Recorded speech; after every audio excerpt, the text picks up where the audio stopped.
ازاي نستغل فترة الإجازة صح؟ مستعدة ثانوية عامة. السلام عليكم، أهلا دفعة 2024. أنا رنا خالد. إن شاء الله هنتكلم في الفيديو ده على ازاي نستغل فترة الإجازة صح ونستعد لثانوية عامة. بس في البداية مش عايزاكم ترهقوا نفسكم خالص ولا تتعبوا نفسكم، وقضوا الإجازة بتاعتكم، اخرجوا وانبسطوا واعملوا كل اللي نفسكم فيه. وأي أفكار سلبية عن ثانوية عامة كده احذفوها من دماغكم، لأن ثانوية عامة سنة زي أي سنة وهتعدي، بس بالمذاكرة أول بأول. طيب إيه موضوع الفيديو بتاعنا النهاردة؟ أو هنتكلم على إيه؟ في البداية كده محتاجينكم تفضوا ساعة أو ساعتين كده في اليوم، قسموهم زي ما انتوا عايزين، الصبح الظهر بالليل، شوفوا انتوا عايزين تقسموهم ازاي، هنعمل فيهم ايه. طيب كملوا بس معايا الفيديو للاخر وانت هتفهم هنعمل ايه. هنقسم المواد بتاعتنا لجزئين، للغات مواد علميه. هبدا باللغات لان الشغل عليها هو الشغل كله في الفيديو ده، او الشغل طبعا في الشهر ده هيبقى عليها. طيب ازاي؟ هنبدا اول حاجه بالعربي. العربي مطلوب منه حاجتين، اول حاجه هبدا بيها هي النحو. النحو بتاع ثالثه ثانوي هو النحو اللي احنا خدناه اصلا من اول ما عرفنا يعني ايه كلمه عربي، من اول لام شمسيه ولام قمريه لعند الاخر. طيب بناخده ليه؟ طيب بدل ما احنا اصلا كده كده هناخده في ثالثه ثانوي، عشان يبقى عندنا اساسيات. دي من الاساسيات اللي هو بعد كده لما يجي المدرس بتاعنا يشرح لينا المنهج نبقى احنا فاهمين، او عندنا الاساسيات نبقى فاهمين هو بيتكلم عن ايه. طيب هنجيب المصدر منين؟ قدامنا كذا مصدر. اول حاجه اول مصدر عندنا هو لو في مدرس قريب مننا في السنتر بتاعه فاتح كورس شامل للنحو، ممكن نروح ناخده. طيب لو مش متوفر خلاص من اليوتيوب. طب هل اليوتيوب كافي؟ انا عن نفسي كنت جبته من على اليوتيوب، هو كافي جدا. كنت جبت من على اليوتيوب مدرسين بيشرحوا كويس، بدات اسمع ليهم، كنت بدون اي حاجه وراهم، واللي انا كنت مدونه ده كان فادني في ثالثه ثانوي جدا. ده كده في النحو. طب في البلاغه هنعمل زي النحو برضو، لو في مدرس خلاص تمام، لو مش فيه يبقى كورس من على النت. ونحو وبلاغه ثالثه ثانوي هي بلاغه اولى وثانيه ثانوي. طب ليه برضو بناخدها؟ عشان يبقى عندنا اساسيات لثالثه ثانوي. طيب تاني حاجه هو الانجليزي. الانجليزي مهم عندنا ان احنا اول حاجه ناخدها فيه نجمع كلمات كتير، حصيلة كلمات كتير، لان الانجليزي عباره عن لغه، فهو مش هيعتمد على منهجك في ثالثه ثانوي، هو هيعتمد على اللي انت عارفه قبل كده وعلى لغتك او على مستواك في اللغه. فحاول نبني حصيله كلمات، لان ثالثه ثانوي المده بتاعتها مش هتبقى كافيه ان احنا نحصل كلمات، لان احنا يدوب نحفظ الكلمات بتاعت المنهج ونذاكر المنهج بتاعنا ونراجع عليه مره واثنين وثلاثه. فالافضل ان يبقى عندك حصيله كلمات من قبل كده، فحاول في الفتره دي نجمع حصيله كلمات. طيب المصدر منين؟ كان في اولى وثانيه ثانوي بيجي مع كتاب الانجليزي كده كتاب صغير، ممكن نحفظ فيه الكلمات. طب لو مش موجود الكتاب دوت خلاص ممكن نجيب بي دي افات من على جوجل، والبي دي افات كتير، نبدا احنا نشوف البي دي اف المناسب لينا وفيه حصيله كلمات كويسه، ونبدا نحفظ الكلمات اللي فيه. طيب مطلوب ايه تاني في الانجليزي؟ الجرامر ثالثه سنه بتاع الانجليزي هو الجرامر احنا اخدناه كله، مضارع بسيط وماضي بسيط وغيره والحاجات السهله ديت.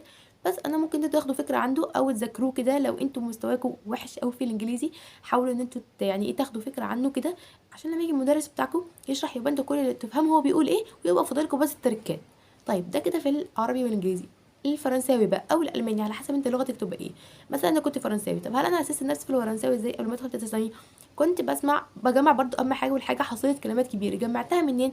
او انتوا ممكن تجمعوا منين؟ قدامكم كذا مصدر. اول حاجه لو كتاب اولى وثانيه ثانوي متوفر عندكم احفظوا الكلمات اللي فيه.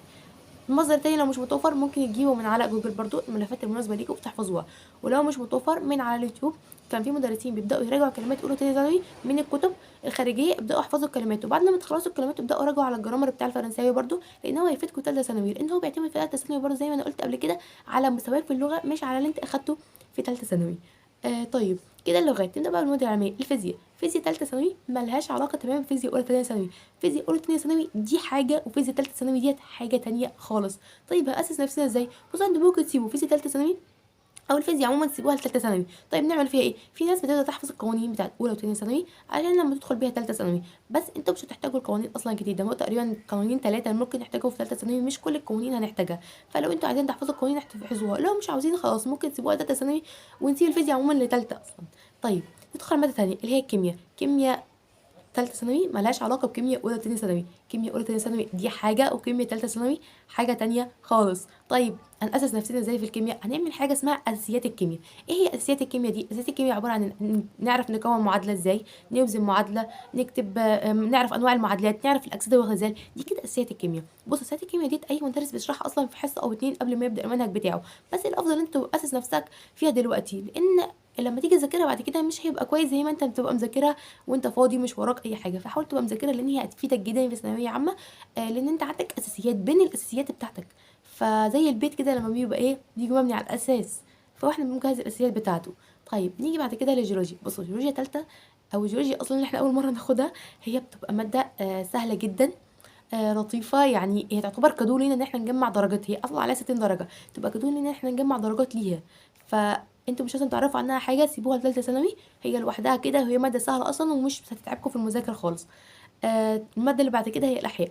احياء ثالثه ملهاش علاقه باحياء اولى وثانيه، اكيد لها علاقه بس بسيطه، لا بس ملهاش علاقه ان اي حد يروح يذاكر احياء اولى وثانيه ثانوي، لا لا لا، ما حدش يعمل كده، فسيبوا الاحياء ثالثه ثانوي. طيب جيولوجيا، لو في ناس مثلا، في ناس بتحب تعرف، طب لو في ناس مثلا عايز تعرف حاجه عن الجيولوجيا والاحياء، ممكن لو انتوا عايزين تعرفوا حاجه عن الجيولوجيا والاحياء ممكن تبداوا مثلا تعملوا سيرش زي قراءه، تبداوا تجيبوا اي مصدر مثلا من على جوجل، اي كتاب انتوا بتفضلوه، ابداوا من الكتاب دوت وابداوا اقروا زي كده قراءه، مش لازم مذاكره، اللي هو انتوا تبقوا عارفين هو بيشرح عن ايه، زي مثلا احنا محضرين قبل ما ندخل، بس مش لازم ان انتوا تبداوا تذاكروا وتبداوا تجيبوا مدرسين على اليوتيوب، لان انتوا هتزهقوا، لان ثانويه عامه هي سنه طويله، فانتوا لو قعدتوا تذاكروا مذاكره جديده، لا احنا مش عايزين نذاكر، احنا كل اللي بنعمله احنا بنبني اساسيات لنفسنا عشان ما ندخلش ثانويه عامه وبتبقى مستوانا اللي كان قبل كده ان احنا مش عارفين ياثر علينا في ثانويه او نبدا نبنيه في ثانويه، لا طول ما احنا عندنا فتره دلوقتي ممكن نبدا نستغلها، بيجينا من ان احنا اخدين الاجازه بتاعتنا. انا ممكن انتوا لو اي حد فيكم عنده اي اسئله ممكن يبدا يكتبها في الكومنتات، وانا هبدا اجمعها وارد عليها فيديو لوحده. وكده احنا وصلنا لنهايه الفيديو بتاعنا، تعملوا سبسكرايب ولايك عشان يظهر لكم اي فيديو جديد، والسلام عليكم ورحمه الله وبركاته.